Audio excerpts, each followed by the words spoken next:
Hola amigos, bienvenidos a una nueva emisión de Hacia la Venezuela Ideal.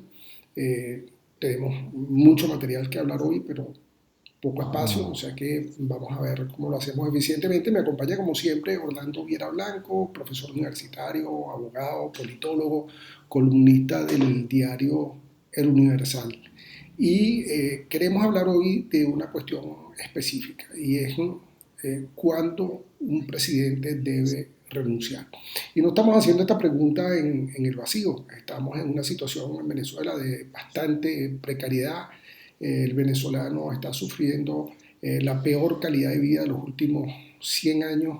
Venezuela se ha empobrecido de una forma verdaderamente brutal y lo cierto es que Maduro no parece tener la solución que los venezolanos están buscando para la crisis que estamos viviendo. Saludos, Orlando.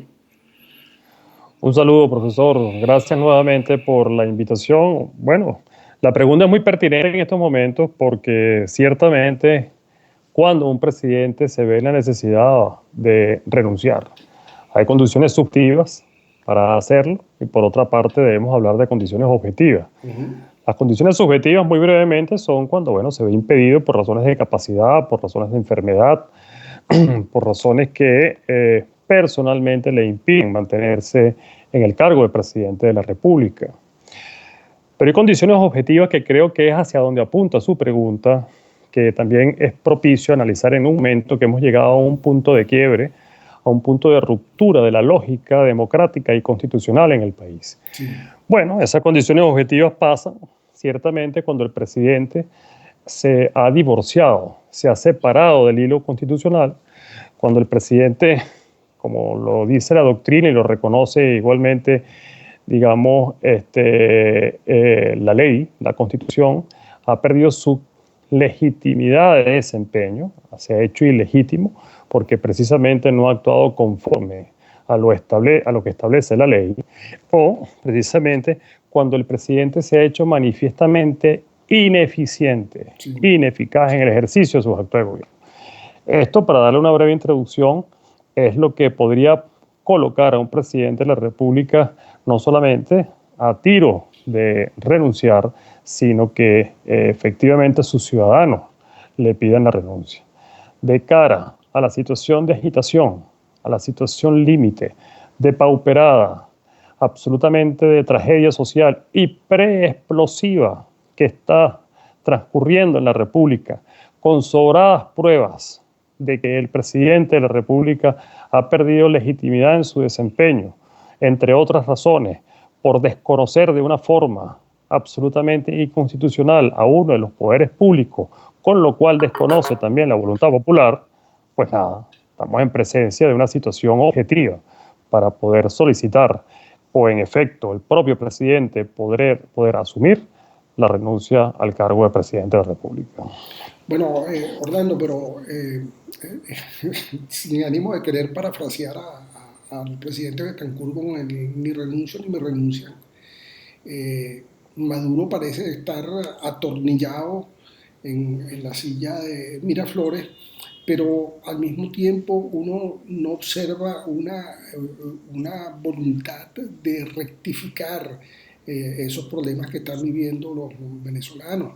Él hace unos cuantos meses dijo que en 2 meses iba a resolver el problema del abastecimiento. En estos días apareció el ministro Pérez Abad diciendo que iba a tomar 6 meses resolver el problema del abastecimiento.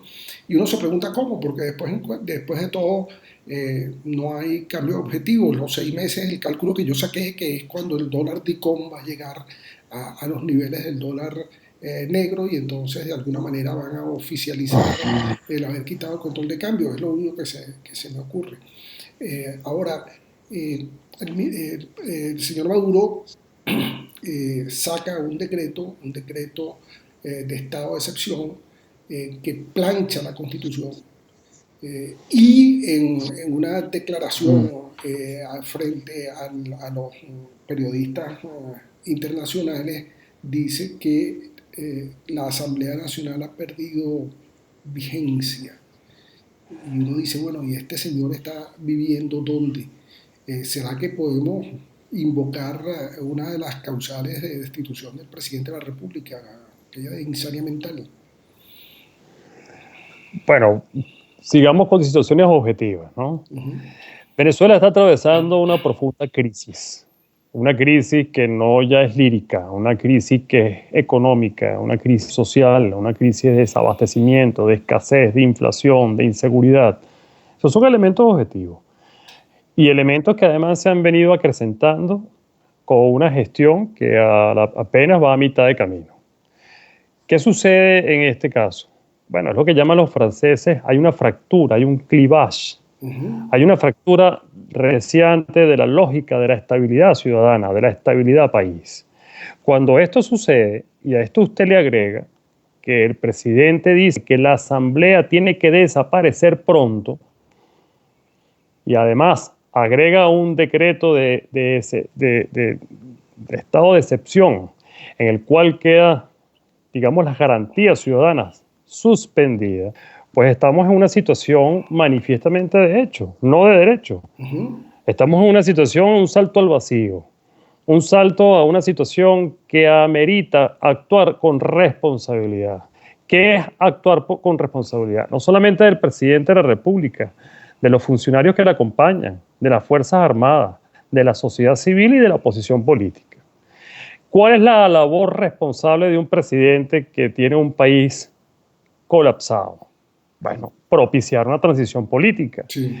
¿Qué tipo de transición política debe propiciar? Una transición política mínimamente consensuada para que él mismo quede formando parte de alguna manera de la estructura de poder que le permita en un diálogo consensuado ir a un proceso de liberación política y de democratización. Bueno, ¿tiene el señor Maduro la comprensión suficiente para concluir que es la transición consensuada la que más le conviene? Entonces vamos a estar en presencia de otro tipo de transición, que es la transición del colapso, no la que ocurrió en España de Franco o en Brasil en su momento, que fue consensuada, en la que incluso muchos países de Centroamérica han vivido de cara a una transición, te repito, no de colapso, sino una transición, vamos a llamarla, convenida. ¿Está el presidente Maduro consciente de esto? Pareciera que no. El problema en Venezuela, José Vicente, y esto también hay que decirlo con mucha responsabilidad, es un problema de cultura política, porque la gente se pregunta qué, cómo y cuándo salimos de esto, y por qué todavía con todo lo que ha ocurrido no salimos de esto. Y hay que decir responsablemente que no terminamos de salir por esto, porque el nivel de organización y el nivel de cultura política de esas masas, que lo escribía yo en estos días, de las masas, no es lo suficientemente crítico para considerar que tenemos que ir a una alternativa de poder, sino que simplemente se han quedado en el anclaje de sobrevivir. Entonces aquí también tenemos que hacer un llamado responsable a esa oposición política que ha demostrado fisuras, costuras, agendas paralelas, con lo cual no se está generando en las masas una reflexión crítica, que es difícil que las tenga, para organizarse mejor y plegarse para pulsar al presidente Maduro a una alternativa diferente que reprimir más. Ahora, Porque cree él todavía que cuenta con esa base que no es una popularidad de él, pero sí hay una popularidad todavía del chavismo que no migra. Y no migra precisamente, te repito, porque no había una inducción cultural en términos políticos que permita un repliegue y una reorganización que propicie esa transición, llamémosla consensuada o lamentablemente por vía del colapso. Ahora, Orlando, ante el decreto de estado de excepción, Enrique Capriles ha hecho un llamado a desconocer el decreto de estado de excepción. Entonces, sin mencionarlo, parece que ha hecho un llamado a aplicar el artículo 350 de la Constitución Nacional. Esa es mi opinión. ¿Qué te parece a ti? Bueno, a mí me parece acertado. Yo creo que este proceso de desconocimiento ha tenido que comenzar, profesor, hace ya algunos meses, cuando se desconoció la voluntad popular con la destitución de los diputados que hoy no representan al Estado de Amazonas porque no se ha definido esta situación. Después vinieron 17 sentencias más, 17 bofetadas más a la institucionalidad de la Asamblea Nacional. No podría decir, bueno, tarde piaste, pajarito, pero nunca es tarde. Nunca es tarde porque el proceso de desconocimiento de lo que ha sido repito, una ruptura del hilo constitucional a través de un estado de excepción que no reconoce la, digamos, situación límite de ingobernabilidad y de absoluta calamidad que vive el país, no merece menos que ser desconocido. Claro. Como desconocido tiene que ser las sentencias de la Sala Constitucional que han de alguna manera menoscabado el derecho de control, de fiscalización y de legislar de la Asamblea Nacional. Ahora, fíjate, en esto de la transición que tú estás introduciendo, hemos tenido una visita en Venezuela de Rodríguez Zapatero y dos presidentes más, el presidente de la República Dominicana, Leonel Fernández, y el otro se me olvida, se me pasa, ¿lo recuerdas?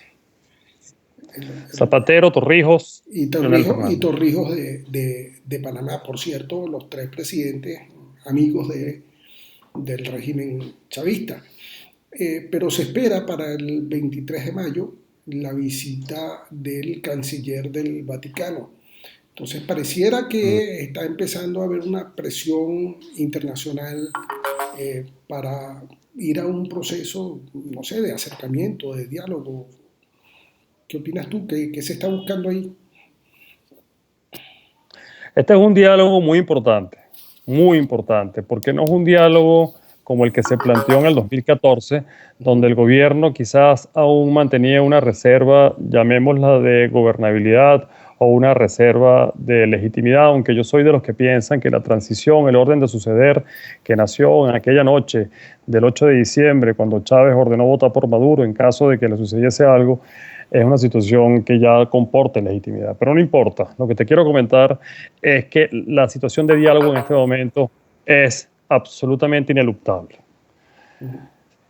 ¿Por qué? Porque estamos en una situación donde ya no se trata de una, digamos, escalada protestataria que en su momento, con todo derecho igual, buscaba, digamos, un cambio de modelo. Estamos en una situación límite, donde no hay que comer, donde la gente está en Venezuela agrediéndose, donde la violencia está cabalgando, donde las madres no tienen cómo llevar leche a sus casas para amamantar a sus hijos, para lactearlos.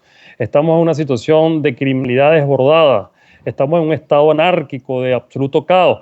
El primer interesado, profesor, en favorecer diálogos, en lanzar puentes, en buscar mediaciones y buscar una transición. Maduro no puede seguir generando un gobierno estable porque Maduro perdió credibilidad. Maduro, decía yo en estos días, sale en un estado de meditación tratando de transitar las 14 estaciones del Vía Crucis y no le van a creer. No le van a creer. Es un asunto de haber perdido ya el último vestigio de credibilidad para generar un consenso en el proceso impostergable de abrir economía, de aliviar las cargas de control, de generar un proceso de reconciliación y de amnistía en el país, con nobleza, con sentido estadista. Entonces, Ahora, no importa, Orlando, que vaya cualquiera de estos presidentes, sean o no de un corte preferente chavista, hay que tomar la palabra y en este momento el diálogo es absolutamente inevitable.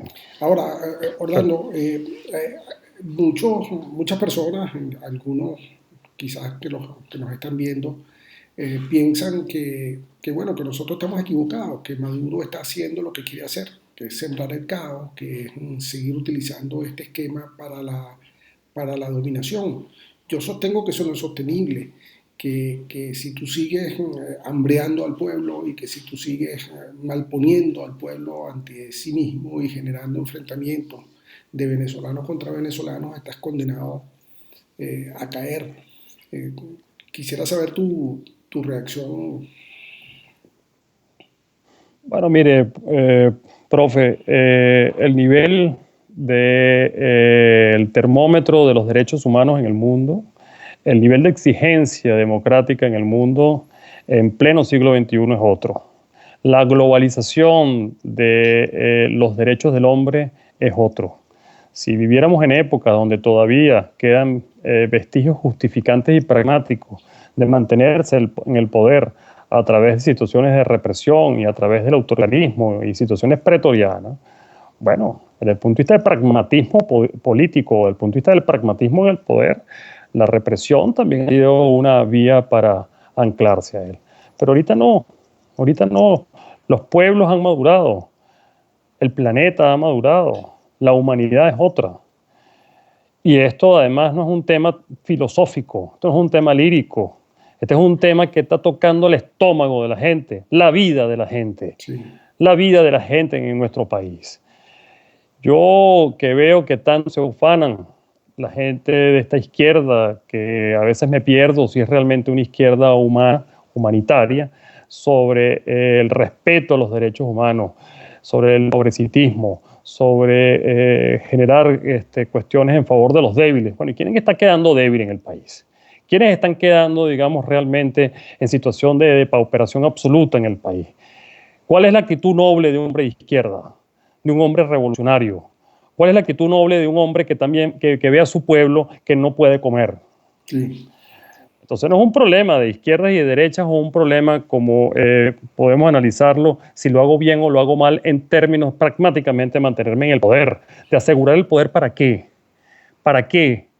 Yo creo que él, repito, y con esto quiero ser muy insistente, lo que le permitiría incluso a un chavismo una suerte de resurgencia en esto de reflexionar sobre las fracturas históricas de una venezolanidad excluida, es en este momento demostrar un mínimo de humildad. Claro.